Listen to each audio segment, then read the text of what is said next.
देखिए, ठीक बात है। 2018 के बाद 1446 जो है उद्योग लाइन हो गए या बंद हो गए, और पिछले उसमें गिरावट आई है। इंडस्ट्रियल डेवलपमेंट में 12% गिरावट आई है हमारे। तो उस हिसाब से बेरोजगारी बढ़ती है। जैसे फरीदाबाद में, अकेले फरीदाबाद में कितने ही इंडस्ट्री बंद होगी, बेरोजगारी बढ़ती है, बेचैनी बढ़ती है। तो जो जो प्रदेश प्रति व्यक्ति निवेश में नंबर 1 था, आज फिसल गया। आज फिजिकल हेल्थ इंडेक्स में हम 18 में से 14वें स्थान पे हैं। बताओ, कर्जा बढ़ रहा है। 5 लाख करोड़ से ज्यादा कर्जा आज हरियाणा पर है। किया कुछ नहीं। अखबारों में आती है भाई, कोई नई इंडस्ट्री नहीं आई, कोई नया वो नहीं आया। बल्कि जो खरखोदा में जो मारुति की आई है, वो मैं उनके मारुति के मालिक की उनकी डेथ हो गई, वो सुजुकी, उस टाइम फैसला करके आया था। 12 साल डिले करा दिया प्रोजेक्ट। तो ध्यान देना चाहिए सरकार को इस बात पर। तो ये जब डॉक्टर मनमोहन सिंह प्रधानमंत्री थे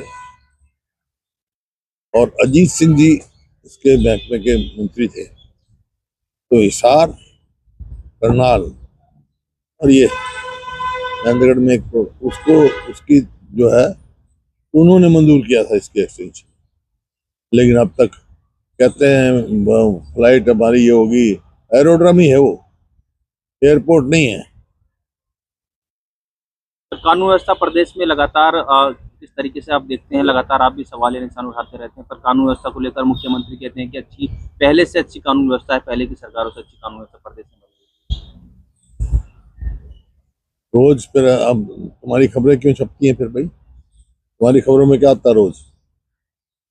ये मैंने कई दफा कह दिया कि जो क्राइम है, अपराध है, 2 किस्म का होता है। एक ऑर्गेनाइज्ड, एक अनऑर्गेनाइज्ड। अनऑर्गेनाइज्ड क्राइम होता है मालिक मकान का और किराएदार का झगड़ा हो जाए, टेनेंट का झगड़ा हो जाए, भाई भाई का झगड़ा हो जाए, कोई दुर्घटना घट जाए, एक्सीडेंट हो जाए, ये होता है अनऑर्गेनाइज्ड। ये हर टाइम होते रहते हैं। लेकिन एक होता है ऑर्गेनाइज्ड। ऑर्गेनाइज्ड क्राइम है जो गैंगस्टर करते हैं, कौन करते हैं। अभी कनाडा का वो कह रहा है कोई यहाँ बिश्नोई है, वहाँ बैठा, जेल में बैठा, सब ऑर्गेनाइज क्राइम चल रहा है। हरियाणा में कम से कम नहीं तो 60 ऐसे गैंग हैं जो रोटी मांगते हैं, जो मतलब और लूट करते हैं और ओन करते हैं, फिर भी अपने किया है। ये होता है। आज चरम सीमा पर है हो गए। हर व्यक्ति अपने आप में असुरक्षित है। एक सोशल प्रोग्रेसिव इंडेक्स होता है सेंटर का, गृह मंत्रालय का।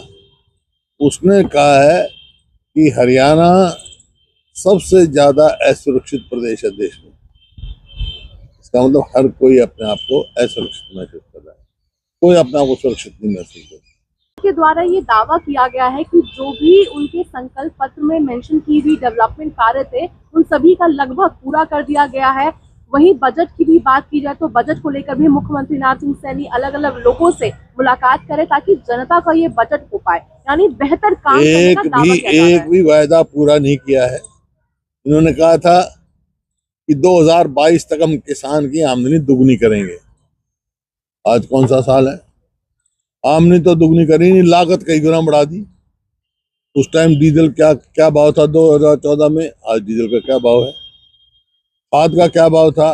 कीटनाशक दवाइयों का क्या भाव था? इनपुट की कॉस्ट तो बढ़ गई, किसान की आमदनी घट गई।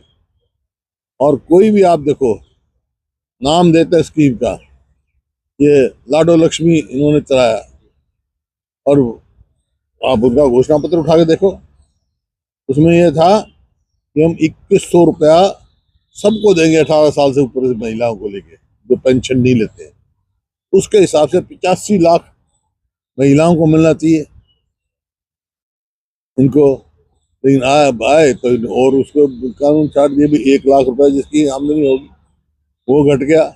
अब कह रहे हैं जिसके बच्चे जो 10वीं में फर्स्ट डिवीजन लेंगे वो लेंगे, ये बात हुई कोई? फर्स्ट डिवीजन लेंगे उनको मिलेगी। तो ये बताएं आप कोई आज कितना को मिल रहा है? फिर ये कर दिया 2100 इकट्ठे नहीं देंगे हम, 1100 देंगे, 1000 बाद में मिलेंगे। मतलब ऐसा ही डिल्यूट कर रहे हैं। सिर्फ प्रकाश से मनरेगा जो गरीब आदमी को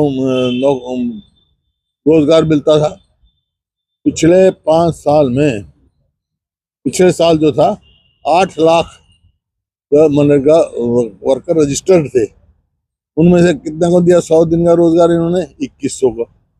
जहाँ रोजगार नहीं दे पाते वहाँ कंपनसेशन देना चाहिए। कितना पिछले 5 साल में एक को भी कंपनसेशन नहीं दिया। जो किसान है जिसका बाढ़ में ग्रस्त हो गए, 2 बार फसल नहीं हुई, उनके कंपनसेशन नहीं, कहीं भी कोई इसकी सरकार की। सर इन दिनों लोगों से कंसल्टेशन कर रहे हैं मुख्यमंत्री, आप तो बतौर मुख्यमंत्री, पूर्व मुख्यमंत्री, क्या कहना चाहेंगे? क्या एक्सपेक्टेशन है आपकी बजट से? कुछ नहीं, कर्जा बढ़ाएंगे। और भाई आप बताओ, आप हरियाणा से ताल्लुक रखते हो ना, जब देखते हो सारे हरियाणा में घूमते हो, ये पिछले 5 साल या 10 साल में कोई नया प्रोजेक्ट आया? 2 बल्कि प्रोजेक्ट थे सैंक्शन। यहाँ इंटरनेशनल एयरपोर्ट हो गया, रेल कोच फैक्ट्री सोनीपत हो गई, यहाँ से तो उठ के जा रहे हैं। नेशनल डिफेंस यूनिवर्सिटी जो पहली बननी थी देश में, और कहीं बन गई, और वहाँ की वहाँ खड़े हैं। कोई बताए तो सही, वही लेके आए हम। किन क्षेत्रों में काम करना चाहिए सरकार को? आपकी क्या सुझाव है? क्षेत्रों में करना चाहिए, इंडस्ट्रियल बननी चाहिए, रोजगार बढ़ाने चाहिए, और किसान की आमदनी बढ़ानी चाहिए, किसान के हित की काम करना चाहिए।